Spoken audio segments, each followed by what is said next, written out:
Hello' students, কি খবৰ? তোমালোকৰ আশা কৰোঁ সকলোৱে ভালে আছা। আজিৰ এই ভিডিঅ'টোৰ জৰিয়তে ভূগোল অথবা জিঅ'গ্ৰাফী পাৰ্টৰ 3rd নম্বৰ লেচন তৃতীয় অধ্যায় পৃথিৱীৰ ভূগোল এই লেচনছৰ পৰা কি কুৱেশ্যনছ তোমালোকৰ চাব লাগিব ডেছক্ৰিপটিভ পাৰ্টৰ কাৰণে আৰু 100% কমন এইখিনিৰ ভিতৰৰ পৰাই পাবা। আৰু MCQ ভিডিঅ'বিলাক তোমালোকৰ জানুৱাৰী মাহতেই পাবা। 15 দিনৰ ভিতৰত তোমালোকে কমপ্লিট MCQ তোমালোকে পাই যাবা প্ৰত্যেকখন ছাবজেক্টৰ কাৰণে। যিয়ে নহওক কিয় এইখন লেচনৰ পৰা কি কুৱেশ্যনছ তোমালোকৰ চাব লাগিব মই দেখুৱাইছোঁ। তোমালোকে নিজৰ নিজৰ কিতাপ উলিয়াই ল'বা আৰু ভিডিঅ'টোৰ শেষত মই কনচেপচুৱেল বেছ কিছুমান কুৱেশ্যন ক'ম। সেই কুৱেশ্যনছখিনি তোমালোকে নিজৰ নিজৰ এক্সট্ৰা বহীত লিখি ল'বা। আৰু এই লেচনছটোৰ প্ৰথম যিটো পেজ মানে 30 নং যিটো পেজ 30 নং পেজৰ পৰা তোমালোকৰ এটা আণ্ডাৰলাইন কৰিবা। 2015 বৰ্গৰ আনুমানিক তথ্য অনুসৰি পৃথিৱীৰ মুঠ জনসংখ্যা 730 কোটি বা 7.3 মহানিযুত। 2015 বৰ্ষৰ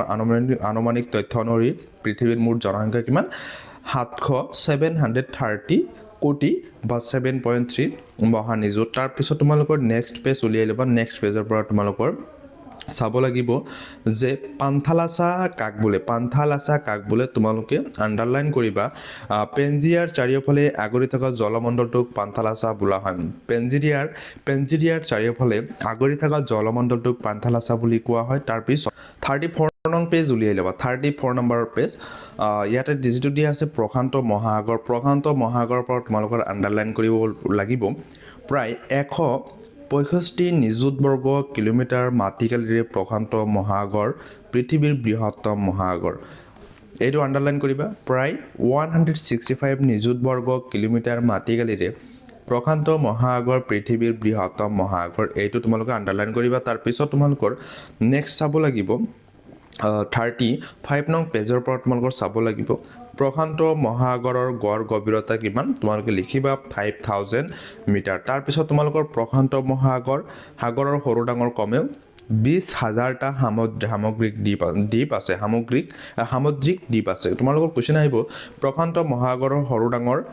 প্ৰায় কিমানটা সামুদ্ৰিক দ্বীপ আছে? তোমালোকে লিখিব লাগিব 20,000টা সামুদ্ৰিক দ্বীপ আছে। তাৰপিছত তোমালোকৰ এইখন পেজতে আৰু কুৱেশ্যন হ'ব আটলাণ্টিক মহাসাগৰৰ পৰা তোমালোকে টিকচিন মাৰি ল'বা। আটলাণ্টিক মহাসাগৰৰ পৰা তোমালোকৰ চাব লাগিব প্ৰায় 82 নিযুত বৰ্গ কিলোমিটাৰ মাটিকালিৰে আটলাণ্টিক মহাসাগৰ পৃথিৱীৰ দ্বিতীয় বৃহত্তম মহাসাগৰ। প্ৰায় 82 নিযুত বৰ্গ কিলোমিটাৰ মাটিকালিৰে আটলাণ্টিক মহাসাগৰ পৃথিৱীৰ দ্বিতীয় বৃহত্তম মহাসাগৰ। এইটো তোমালোকে আণ্ডাৰলাইন কৰিবা। তাৰপিছত আটলাণ্টিক মহাসাগৰৰ আকৃতি ইংৰাজী এছ আখৰটোৰ দৰে এইখিনি আণ্ডাৰলাইন কৰিবা। তাৰপিছত তোমালোকৰ চাব লাগিব এইখন পেজৰ পৰা আটলাণ্টিক মহাসাগৰৰ গড় গভীৰতা প্ৰায় কিমান? তোমালোকে লিখিব লাগিব 3000 মিটাৰ। আটলাণ্টিক মহাসাগৰৰ গড় গভীৰতা প্ৰায় 3000 মিটাৰ। তাৰপিছত তোমালোকে নেক্সট পেজ উলিয়াই ল'বা। 36 নং পেজৰ পৰা তোমালোকৰ চাব লাগিব যে ভাৰত মহাসাগৰ য'ত দিয়া আছে ভাৰত মহাসাগৰৰ পৰা তোমালোকে চাবা ইয়াতে প্ৰায় ভাৰত মহাসাগৰ প্ৰায় 73 নিযুত বৰ্গ কিলোমিটাৰ মাটিকালিৰে ভাৰত মহাসাগৰ পৃথিৱীৰ তৃতীয় বৃহত্তম মহাসাগৰ। এইখিনি তোমালোকে আণ্ডাৰলাইন কৰিবা। তাৰপিছত তোমালোকে ইয়াৰ পৰা চাব লাগিব যে ভাৰত মহাসাগৰৰ গড় গভীৰতা প্ৰায় 4000 মিটাৰ। ভাৰত মহাসাগৰৰ গড় গভীৰতা প্ৰায় কিমান? 4000 মিটাৰ। তাৰপিছত দক্ষিণ মহাসাগৰ যিটো দিয়া আছে দক্ষিণ মহাসাগৰৰ পৰা তোমালোকৰ চাব লাগিব যে দক্ষিণ মহাসাগৰ প্ৰায় 20 নিযুত বৰ্গ কিলোমিটাৰ মাটিকালিৰে দক্ষিণ মহাসাগৰ পৃথিৱীৰ চতুৰ্থ বৃহৎ মহাসাগৰ। আণ্ডাৰলাইন কৰিবা। তাৰপিছত তোমালোকৰ নেক্সট পেজৰ পৰা তোমালোকৰ চাব লাগিব উত্তৰ মহাসাগৰৰ পৰা তোমালোকে চাবা প্ৰায় 14 নিযুত বৰ্গ কিলোমিটাৰ মাটিকালিৰে উত্তৰ মহাসাগৰ পৃথিৱীৰ ক্ষুদ্ৰতম মহাসাগৰ। এইখিনি চাব। তাৰপিছত এই যিটো তোমালোকৰ উত্তৰ মহাসাগৰ আছে ইয়াৰ যদি তলিৰ যিটো গড় গভীৰতা সেইটো যদি লিখিবলৈ আহে তোমালোকে লিখিবা উত্তৰ মহাসাগৰৰ তলিৰ গড় গভীৰতা প্ৰায় 3500 মিটাৰ। 3500 মিটাৰ গড় গভীৰতা। তাৰপিছত তোমালোকৰ নেক্সট চাব লাগিব নেক্সট পেজ উলিয়াই ল'বা। নেক্সট পেজটো মই উলিয়াই আছোঁ। 38 নং পেজৰ পৰা তোমালোকৰ চাব লাগিব মই টপিকটো কৈ আছোঁ এছিয়া মহাদেশ। 38 নং পেজৰ পৰা এছিয়া মহাদেশ এই পেজটো উলিয়াই ল'বা। এই পেজৰ পৰা তোমালোকৰ এই যিটো এছিয়া মহাদেশ আছে এইটোৰ পৰা এটা লং কুৱেশ্যন হ'ব। লং কুৱেশ্যনটো মই কৈ আছোঁ তোমালোকে লিখি ল'ব কিন্তু লগতে মই আৰু এটা কৈছোঁ যে এছিয়া পৃথিৱীৰ সৰ্ববৃহৎ মহাদেশ শ্বৰ্ট কুৱেশ্যন এছিয়াৰ পৃথিৱীৰ সৰ্ববৃহৎ মহাদেশ কোনখন তোমালোকে লিখিব লাগিব এছিয়া মহাদেশ আৰু ইয়াৰ পৰা যিটো লং কুৱেশ্যন হ'ব লং কুৱেশ্যনটো তোমালোকে লিখি ল'বা এছিয়া মহাদেশৰ মাটিকালি আৰু ইয়াৰ অৱস্থানৰ বৈশিষ্ট্য লিখা এছিয়া মহাদেশৰ মাটিকালি আৰু ইয়াৰ অৱস্থানৰ বৈশিষ্ট্য লিখা এছিয়া মহাদেশৰ মাটিকালি আৰু ইয়াৰ অৱস্থানৰ বৈশিষ্ট্য লিখা এই কুৱেশ্যনটো মোষ্ট ইম্পৰ্টেণ্ট তাৰপিছত তোমালোকৰ নেক্সট পেজ তোমালোকে উলিয়াই ল'বা নেক্সট পেজ মানে তোমালোকে 14 নং পেজ উলিয়াই ল'ব 14 নং পেজৰ পৰা তোমালোকৰ চাব লাগিব ইয়াতে চাবা পৃথিৱীৰ উচ্চতম শৃংগ এভাৰেষ্ট ইয়াৰ উচ্চতা হ'ল 8848 মিটাৰ আৰু কাৰাকোৰাম পৰ্বতমালাৰ অন্তৰ্গত পৃথিৱীৰ দ্বিতীয় উচ্চতম শৃংগ গডউইন অষ্টিন বা মাউণ্ট K2 আৰু ইয়াৰ উচ্চতা হৈছে 8611 মিটাৰ 8611 মিটাৰ এইটো চাব তাৰপিছত এই লেসনছটোৰ পৰা চাব লাগিব এই পেজটোৰ পৰা তোমালোকৰ চাব লাগিব যে য'ত ইউৰোপ মহাসাগৰ আছে ইউৰোপ মহাসাগৰৰ পৰা তোমালোকৰ এটা লং কুৱেশ্যন আহিব ইম্পৰ্টেণ্ট আৰু এই ইউৰোপ মহাসাগৰ নহয় ইউৰোপ মহাদেশখনৰ পৰা এটা লং কুৱেশ্যন তোমালোকৰ আহিবই 2026 মেট্ৰিক পৰীক্ষাত আৰু মই কনচেপচুৱেল বেছ কিছুমান কুৱেশ্যন ক'ম তাতে তোমালোকে ইউৰোপ মহাদেশৰ বিষয়ে কুৱেশ্যন তোমালোকে তাতে পাই যাবা তাৰপিছত তোমালোকে নেক্সট পেজ 41 নং পেজ তোমালোকে উলিয়াই ল'বা 41 নহয় 42 নং পেজ 42 নং পেজৰ পৰা তোমালোকৰ চাব লাগিব যে ইউৰোপ মহাদেশত মুঠতে কিমানখন দেশ আছে তোমালোকে লিখিবা 44খন দেশ আছে তাৰপিছত তোমালোকে নেক্সট চাব লাগিব ইয়াতে তোমালোকৰ এটা দিয়া আছে যে যিটো আল্পছ পৰ্বতৰ উচ্চতম যিটো শৃংগ আছে শৃংগটোৰ নাম হৈছে আল্পছ পৰ্বতৰ উচ্চতম শৃংগটোৰ নাম হৈছে মাউণ্ট ব্লেংক আৰু ইয়াৰ উচ্চতা হৈছে 4807 মিটাৰ আল্পছ পৰ্বতৰ উচ্চতম শৃংগটোৰ নাম হ'ল মাউণ্ট ব্লেংক আৰু ইয়াৰ উচ্চতা হৈছে তোমালোকৰ 4807 মিটাৰ তাৰপিছত তোমালোকৰ নেক্সট আফ্ৰিকা মহাদেশৰ পৰা কি চাব লাগিব ইয়াৰ পৰা তোমালোকৰ এটা শ্বৰ্ট নোট আহিব আৰু শ্বৰ্ট নোট পঢ়ি থবা মোষ্ট ইম্পৰ্টেণ্ট হয় MCQ আহিব লগতে শ্বৰ্ট নোট আহিব আৰু MCQ কোনটো আহিব পাৰে সেইটো মই দেখুৱাইছোঁ আফ্ৰিকা পৃথিৱীৰ দ্বিতীয় বৃহত্তম মহাদেশ আৰু প্ৰথম আছিল কি এছিয়া তেতিয়াহ'লে পৃথিৱীৰ দ্বিতীয় বৃহত্তম মহাদেশখন হ'ব আফ্ৰিকা আৰু প্ৰথমটো হ'ব এছিয়া তাৰপিছত তোমালোকে নেক্সট 44 নং পেজ উলিয়াই ল'বাচোন 44 নং পেজৰ পৰা ইয়াতে তোমালোকৰ এটা চাব লাগিব পৃথিৱীৰ বৃহত্তম নদী কোনটো তোমালোকে লিখিব লাগিব পৃথিৱীৰ বৃহত্তম নদী হৈছে নীল নদী এইটো চাব লাগিব আৰু ইয়াৰ অন্য প্ৰধান নদীসমূহ হ'ল কংগো জায়ৰে নাইজাৰ জেম্বুজ অৰেঞ্জ লিম্পোপো বুল্টা চিনেগাল চিবে উগু লুৰিঅ' লুৱাউংগা কেলেডন ইত্যাদি এইখিনি চাব আৰু কিছুমান হ্ৰদ আছে সেইখিনিৰ ভিতৰত ভিক্টোৰিয়া এলবাৰ্ট টাংগানিকা চাট ভুল্টা নাছা কাব্ৰা বাচ্চা মালাৱি তুৰ্কানা কিবু কোচু এব্বে আদি যিয়ে নহওক মৰমৰ ছাত্ৰ ছাত্ৰীসকল তাৰপিছত উত্তৰ আমেৰিকাৰ পৰা তোমালোকৰ শ্বৰ্ট নোট এটা চাবা উত্তৰ আমেৰিকাৰ পৰা শ্বৰ্ট নোট এখন চাবা মানে এইখিনি পঢ়িবা যদি আহে চমুটোক আহি গ'লে তোমালোকে লিখিবা শ্বৰ্ট নোট চাবা আৰু ইয়াতে তোমালোকৰ এটা কুৱেশ্যন হ'ব MCQ মই দেখুৱাই আছোঁ আৰু কুৱেশ্যনটো তোমালোকৰ হ'ব দ্বিতীয় বৃহত্তম দেশ এখনৰ নাম আহিব তোমালোকে লিখিবা দ্বিতীয় বৃহত্তম দেশ হ'ল কানাডা হ'ল দ্বিতীয় বৃহত্তম দেশ যিয়ে নহওক মৰমৰ ছাত্ৰীসকল মই যিখিনি তোমালোকক দেখাই আছোঁ আৰু এটা কথা বহুতো ছাত্ৰতে ভাবিব পাৰে যে এইটো যিটো আণ্ডাৰলাইন কৰি দিলে এইটো কুৱেশ্যনটো কেনেকুৱা হ'ব মই তোমালোকক কৈছোঁ সেই লাইনটো তোমালোকে কমেণ্ট ছেকশ্যনত দি দিবা সুধিবা যে এইটো কুৱেশ্যন কেনেকুৱাকৈ আহিব পাৰে মই তোমালোকক কুৱেশ্যনটো মই দি দিম তাৰপিছত তোমালোকে নেক্সট উলিয়াব লাগে তোমালোকে 50 নং পেজ উলিয়াই লোৱা 50 নম্বৰ পেজ 50 যিটো বিশ্বৰ যিটো দেশ আছে দেশসমূহ যিটো টপিক আছে এই টপিকটো ওলাবা এই টপিকটোৰ পৰা তোমালোকৰ চাব লাগিব পৃথিৱীত সৰ্বমুঠ 197খন দেশ আছে এইখিনি তোমালোকে চাবা আৰু ইয়াতে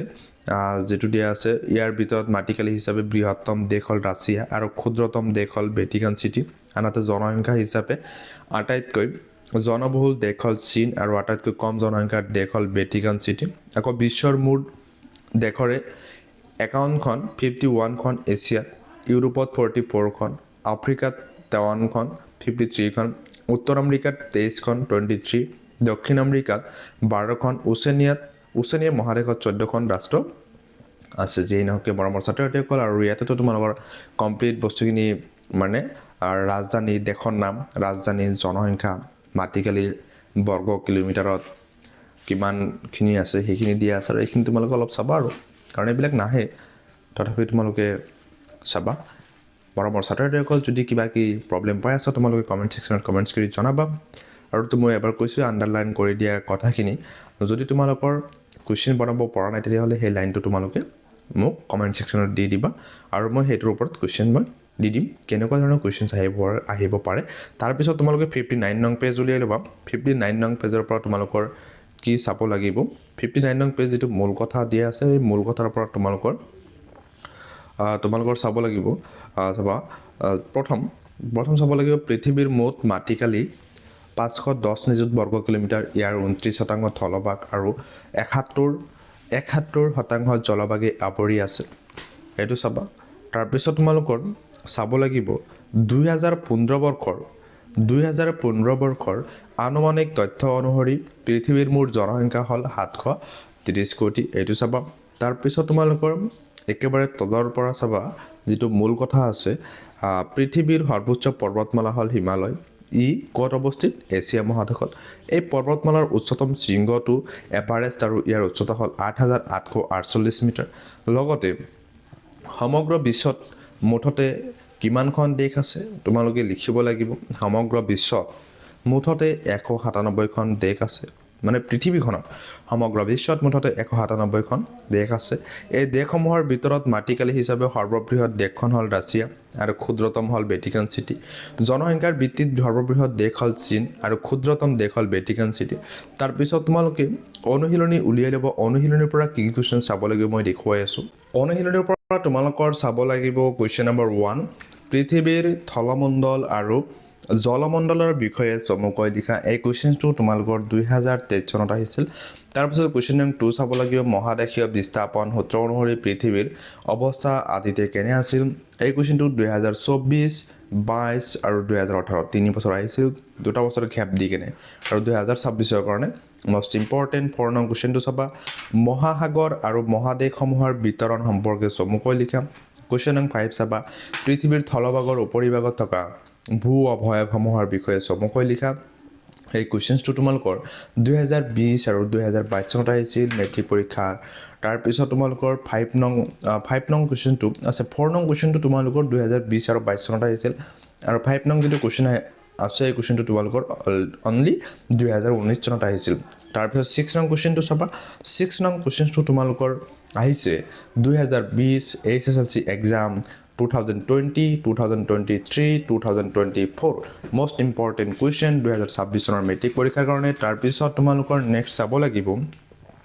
চাব লাগিব মই দেখুৱাই আছোঁ 8 নং কুৱেশ্যনৰ পৰা তলৰ প্ৰশ্নবোৰৰ উত্তৰ দিয়ে ইয়াৰ পৰা তোমালোকে চাবা খ চাবা পৃথিৱীৰ দীৰ্ঘতম পৰ্বতমালা কোনটো আৰু ক'ত অৱস্থিত ঘ চাবা মাটিকালিৰ ভিত্তিত পৃথিৱীৰ বৃহত্তম আৰু ক্ষুদ্ৰতম মহাদেশখনৰ নাম লিখা তাৰপিছত চাবা মাটিকালিৰ ভিত্তিত পৃথিৱীৰ বৃহত্তম আৰু ক্ষুদ্ৰতম দেশখনৰ নাম আৰু এই কুৱেশ্যনটো তোমালোকৰ 2017 চনত আহিছিল তাৰপিছত তোমালোকৰ চাবা প্ৰথম যিটো দিয়া আছে উত্তৰ আমেৰিকা মহাদেশৰ প্ৰধান পৰ্বত শ্ৰেণীটোৰ নাম কি ই মহাদেশৰ কোন অংশত অৱস্থিত দ্বিতীয় চাবা পৃথিৱীৰ বৃহত্তম মৰুভূমি কোনখন আৰু ই ক'ত অৱস্থিত এই কুৱেশ্যনটো 2018 চনত আহিছিল তাৰপিছত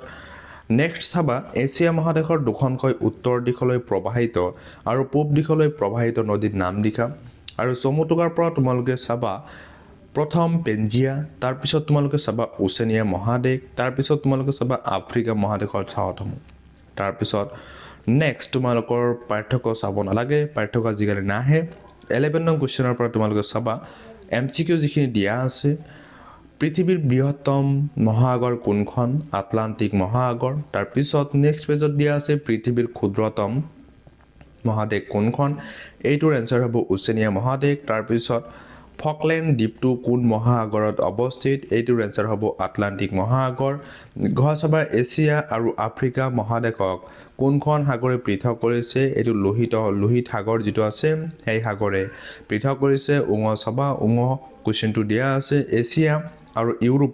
মহাদেশক প্ৰাকৃতিকভাৱে কিহে পৃথক কৰিছে এইটোৰ এনচাৰ হ'ব ইউৰাল পৰ্বতমালা তাৰপিছত কুৱেশ্যনটো দিয়া আছে ইকুৱেডৰ কোনখন মহাদেশত অৱস্থিত তোমালোকে কাৰেক্ট অপশ্যনটো লিখিবা উত্তৰ আমেৰিকা তাৰপিছত দিয়া আছে ব্ৰাজিলৰ ৰাজধানী কি তোমালোকে এনচাৰ লিখিবা ব্ৰাছিলিয়া তাৰপিছত মই কৈছিলোঁ কনচেপচুৱেল বেছ কিছুমান মই কুৱেশ্যন কম সেইখিনি তোমালোকে নিজৰ বহীত লিখি ল'বা প্ৰথম কুৱেশ্যনটো তোমালোকৰ হ'ব মই তোমালোকক কৈ আছোঁ ফাৰ্ষ্ট কুৱেশ্যনটো লিখিবা যে ভূমধ্যসাগৰীয় অঞ্চলত অৱস্থিত ইউৰোপ মহাদেশৰ দুখন দেশৰ নাম লিখা ভূমধ্যসাগৰীয় অঞ্চলত অৱস্থিত ইউৰোপ মহাদেশৰ দুখন দেশৰ নাম লিখা এই কুৱেশ্যনটো 2020 চনত আহিছিল তাৰপিছত নেক্সট কুৱেশ্যনটো লিখিবা ভূমধ্যসাগৰীয় অঞ্চলত